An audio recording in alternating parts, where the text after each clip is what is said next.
All Indiana Politics is your premier source for Indiana politics, focusing on issues that matter to you. I still want us to be the best in the Midwest. We can't afford another lockdown. Give the citizens of this country the relief they need. Education in the state of Indiana remains priority number one. In-depth, nonpartisan coverage. We don't know exactly where the economy will be in January. People are worried with good reason. Exclusive interviews with Indiana's political leaders. We have the resources here in the state of Indiana to care for those who are in need. Expert analysis on critical legislation. We need to reform those laws. This recovery is going to take some time. We've got to anticipate that there'll be a budget shortfall. From Wish TV, this is All Indiana Politics Podcast on the All Indiana Podcast Network.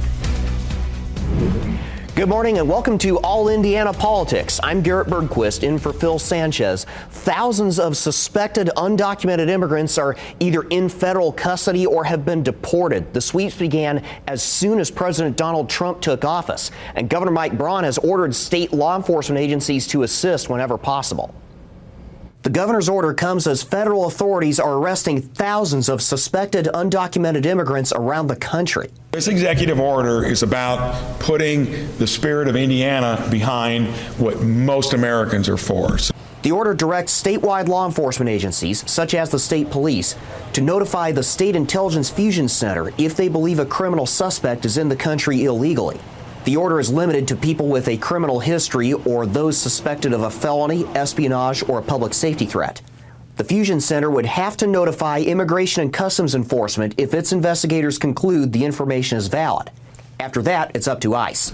We're going to do what the federal government asks us to do that's reasonable to help find the most egregious examples of illegal immigrants that have committed egregious crimes. And I'm going to direct any of our authorities to not resist, and hopefully they'll be compliant on their own. We ask our local law enforcement officers to do a variety of things. We ask them to pick up the stray dogs.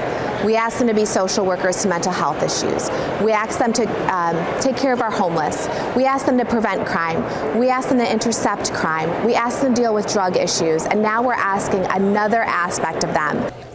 Garcia Wilburn says Braun's order doesn't really change law enforcement's day-to-day activities, but she says it could erode immigrants' trust in law enforcement. And those partnerships are critical because when somebody helps police to solve a crime, that puts their immigration status at an entire another level. The federal government has long-standing relationships with expediting people who are cooperating. Meanwhile, the chief of Indiana's largest police department says his officers will not take part in any raids. IMPD Chief Chris Bailey says local law enforcement, including the Indianapolis Metropolitan Police Department, does not have the authority to enforce federal immigration laws.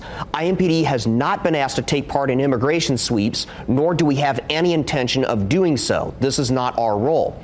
He goes on to say IMPD does not inquire about an individual's immigration status during routine investigations. In response, Senator Jim Banks tells me IMPD should lose access to federal law enforcement grants. He also tells me he favors deporting everyone in the country unlawfully, even if it means breaking up so-called mixed status families. Let's bring in Senator Jim Banks. Senator, welcome back to the program. Good to be with you. So federal immigration officials have already arrested thousands of suspected undocumented immigrants since President Trump took office. What can you tell us about arrests here in Indiana? Well, there have been a number. I can't tell you an exact number, but I can tell you that there have been 7,000 deportations and then an additional 3,000 plus arrests just in the first week of President Trump's time in office. The most astonishing part about that to me is that we knew where these violent criminal illegals were, and in the last administration, they didn't do anything about it. It took Donald Trump to come to office and immediately instruct ICE to go out and begin the process of arresting illegals who have committed violent crimes to send them back to where they came from.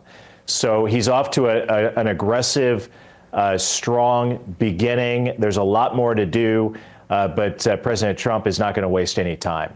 Now, there have been some moves on the state and local levels as well. Here in Indiana, the Hamilton County Sheriff this week announced that his office would join the 287G program, and then Governor Mike Braun issued an executive order requiring state law enforcement agencies to cooperate with ICE when asked. Is this a coordinated effort among federal, state, and local authorities? Yeah, it really is. My hat's off to Governor Braun, who's off to a great start as our next governor, from signing the executive order doing away with DEI in the state government, and then this week also signing an executive order to instruct the state's law enforcement agencies to back up the federal government to go after violent criminals who are in the country illegally. So unfortunately, the police chief in Indianapolis, for example, has said that he won't abide by the federal law and work with the federal government to do this. And my message to the police chief and others who want to block these efforts to deport illegals, especially those who are violent criminals, is that I'm exploring ways that we can take away your federal grants that go to your law enforcement agencies if you don't back up the federal government. This is important. This is what President Trump was overwhelmingly elected to do on Election Day, and he's off to a great start. It's a shame that we have some local Democrat officials who are trying to block him. So I want to be clear here. If local or county law enforcement agencies choose not to take part in any form of immigration actions, and in a lot of cases they already don't have that authority, or their authority is extremely limited, you are considering pulling their federal grant?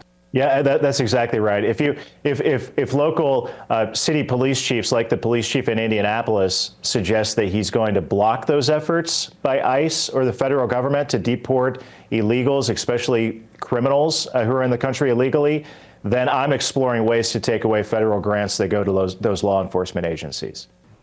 What should be done about so-called mixed status families? Those are families where you might have one parent who is a U.S. citizen or someone who is documented, and then another parent who is an undocumented immigrant.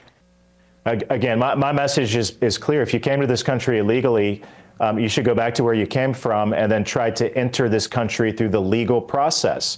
But President Trump is focused on right now on deporting criminals and those who have committed violent crimes. That's what ICE is focused on at the moment. With well over 10 million illegals, the focus has to be, murderers that we know are in the country, that Joe Biden knew where they were and allowed to stay in this country. That's what ICE is focused on at the moment. But if you came to America illegally, you should go back to where you came from. If you don't, then at some point, you're likely to be deported on Donald Trump's watch, and I fully support that. Immigrants' rights groups say that one of the concerns that they have is legal immigrants or U.S. citizens being mistakenly deported. What is being done to prevent that?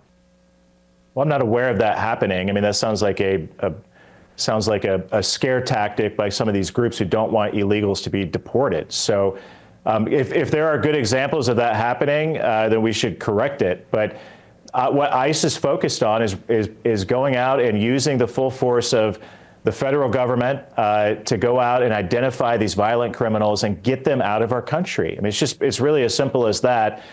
What the Senate is doing is we're focused on backing up that effort and giving President Trump more resources to get it done. It's a massive effort. It's costly, but the cost of allowing these illegals to stay in our country is even greater. And Donald Trump was elected on Election Day, so was I, elected to the Senate to make sure that this happens. But I welcome that if these immigration rights advocates and groups have real examples of that happening instead of scare tactics or boogeyman arguments, I'm open to hearing about it, but I don't think that's really happening. What about the potential economic fallout from this? There are some estimates that say, for example, as many as 25% of farm workers and as many as 20% of building maintenance workers, such as janitors, are undocumented immigrants. There are legal ways for farms and businesses to find foreign labor. I mean, go through that process. Don't take advantage of illegals who come into this country. And you're taking advantage of them, first of all, but you're also taking advantage of American workers. That's just a simple fact. So this is good for American workers, for American wages, and healthy for the long-term stability of this country. I think that it's as simple as that. The American people get it. That's why they gave Donald Trump the popular vote, the mandate on Election Day, a majority in the Senate, a majority in the House to get this done. It's our top focus right now in the United States Senate, and I fully support President Trump and what he's trying to do. Coming up, we turn to Indiana's best political team as immigration comes to the forefront.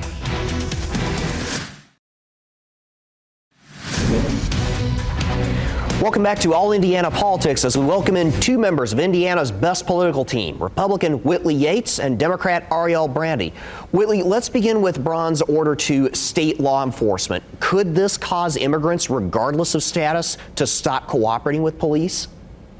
I don't believe so. To be quite honest, this is specifically for those that have come into the country that are undocumented and illegal. If you have status and you're able to prove that you are a citizen, it should not impact you at all. But the truth is that the generosity of America has been taken for granted. And it's one thing to not only come into this country illegally, but then to commit crimes once you're here is completely despicable. We don't need any help in that area. We're trying to get that under control as it is. And so Trump's very strong stance on immigration, coupled with the state's responses, is what is going to make this effort to be successful. Ariel, I'll let you respond to that as well, but also in practice, how likely are we to see the sort of large-scale arrests here in Indiana that we've seen in other states? I mean, right now, I feel like there's just this fear in the community for a lot of immigrants on all levels. I mean, it's a fear to be able to think about if you can go to the grocery store or drop your kids off at school, and if ICE is going to show up at your door and detain you, whether or not they deem you as a criminal. I think right now, folks are scared, and rightfully so. You know, they have come to this country in order to seek safety, but also opportunity in the land of the free, and to be told that they're going to be deported and also in some cases racially profiled in a way in which they're then returned to a country that they don't know. I think that it's unfortunate for us that we've kind of painted this picture as Americans and as a state that this is how we feel about immigrants and refugees. And I wish that we would take a different approach, because this type of harsh approach to immigration, I don't think makes for a state where we feel like we value Hoosiers and everyone that comes here in order to have opportunity and to have a good quality paying job. Right now, there's fear in the community, and rightfully so. We just heard Senator Banks threaten to pull federal funding for law enforcement agencies that don't participate in immigration enforcement. Ariel, should there be consequences for jurisdictions that refuse to help federal authorities when asked? I don't think so. I think right now that our local law enforcement and sheriff's office are doing what they can with the capacity that they have. So many of them have shown up and said already, look, we already follow some of these rules and mandates already. So to enforce that on us and to say that we have to do it, a lot of them have said we just don't have the time. We don't have the resources or the capacity to actually do those things. Nor do we have that problem in our community. So to enforce that and to say that you'll take away funding and kind of put folks' jobs at jeopardy, I mean, it's unfair that we've come to this point in process when there are actual crimes happening in communities in which these officers need to be able to be at the forefront of being able to solve. Whitley, I'll let you respond to some of those points as well, but also, doesn't Banks' threat put people who live in those communities at risk?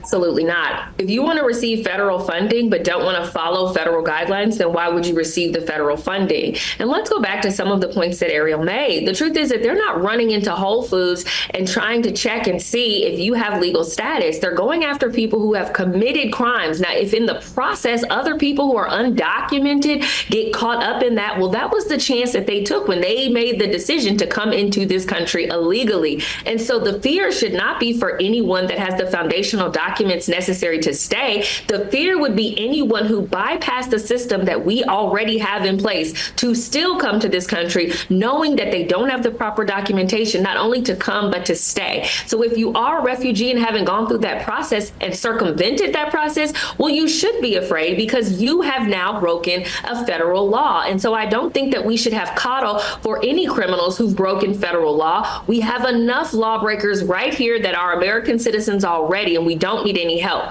What we should be doing is protecting Hoosiers and protecting Americans by making sure that the sovereignty of this nation is safe by protecting and closing our borders. Ariel and Whitley, stick around. When we come back, we'll turn to Governor Mike Braun's State of the State speech and the protests that accompanied it.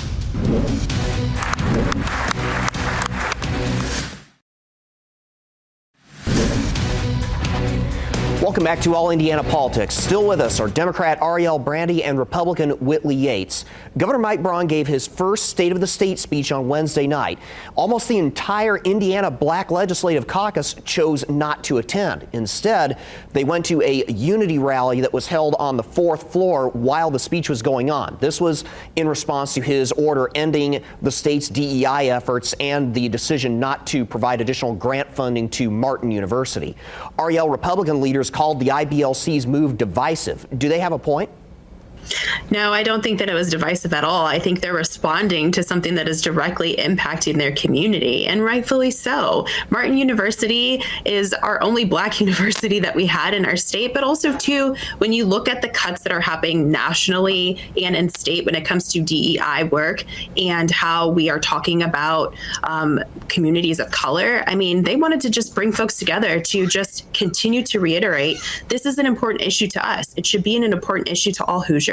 And we have to still hold Governor Braun accountable and get him to understand how this is going to impact us. I don't think it was divisive. I saw people from all backgrounds there at the State House that night. And I don't think that it took it away from the message that the governor had for everyone. Whitley, the state's own studies show that minority-owned businesses get state contracts at a rate far below that of white-owned businesses. Should Braun consider reinstating at least some DEI-related programs? So what you have done there, Garrett, is you've conflated the DEI executive order with the Division of Supplier Diversity and IDOA office, which is completely separate and has not been affected by his executive order.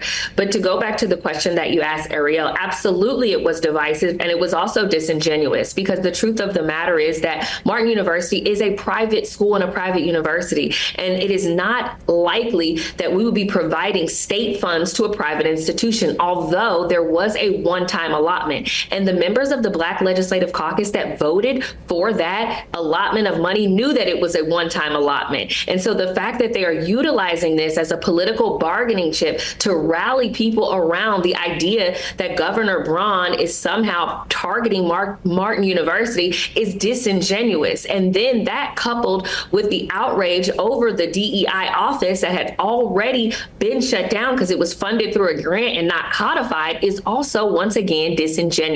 The truth is that the super minority in the State House needs Republican support and needs to be able to have civil conversations with each other and work together to advocate for everyone. But utilizing this opportunity in the state of the state to create division was not that moment. So in his speech, Braun again urged lawmakers to pass his property tax plan. That was the first major policy point that he hit on in that speech. Senate President Pro Tem Rod Bray told me after the speech that he expected hearings to begin in about 2 weeks. And actually, at last check, some hearings were already scheduled for that bill for this coming week. Whitley, Democrats on Wednesday night called the plan a farce. That was the exact term they used. They say the plan will force local governments to raise local income taxes and other sources of revenue. Should local governments be concerned about the cuts and caps that Braun has proposed?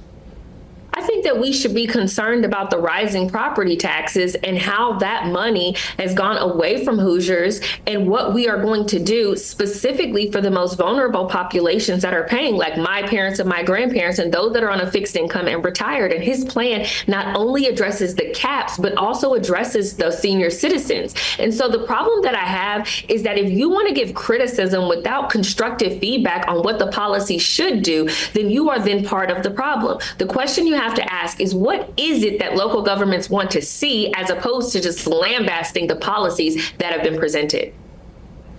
Ariel, I've got about a minute left. Republicans say they can save millions in new efficiencies in state government, and they say local government should do the same in order to offset a lot of those cuts. How feasible is this?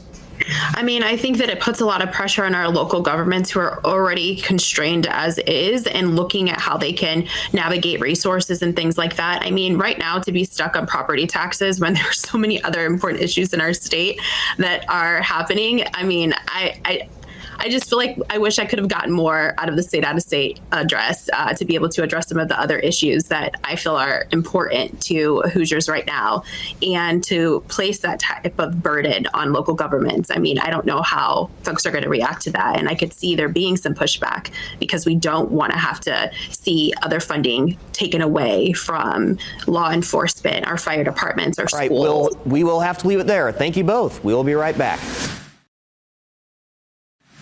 Thank you for joining us for All Indiana Politics. We'll be back here next Sunday morning at 9:30. And be sure to check out the All Indiana Politics podcast online at wishtv.com. Have a great rest of your weekend. From Wish TV, this is All Indiana Politics Podcast on the All Indiana Podcast Network. Watch All Indiana Politics live Sunday mornings at 9:30 on Wish TV and at wishtv.com. Subscribe to this podcast and listen weekly here on the All Indiana Podcast Network. And be sure to discover even more great podcasts at allindianapodcastnetwork.com.